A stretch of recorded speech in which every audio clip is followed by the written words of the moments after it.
গোপালের এক প্রতিবেশীর নাম ছিল কেদার।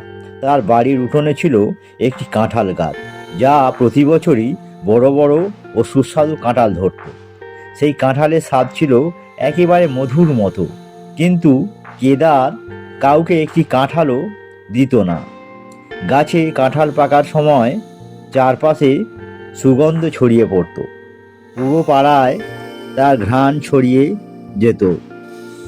একদিন গোপাল কেদারের বাড়ির সামনে রাস্তা দিয়ে যাচ্ছিল।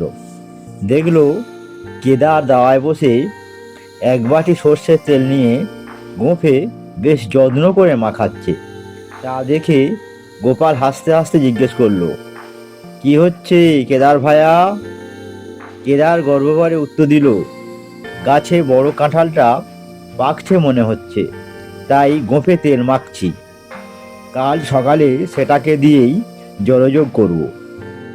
গোপাল মুচকি হেসে বলল, তাহলে একটু বেশি করে মেখে রাখো ভাই, না হলে গোঁফে আঠা লেগে যাবে, ছাড়াতে কষ্ট হবে। কিন্তু দুর্ভাগ্যবশত সেদিন রাতেই কেউ কাঁঠালটি চুরি করে নিয়ে গেল।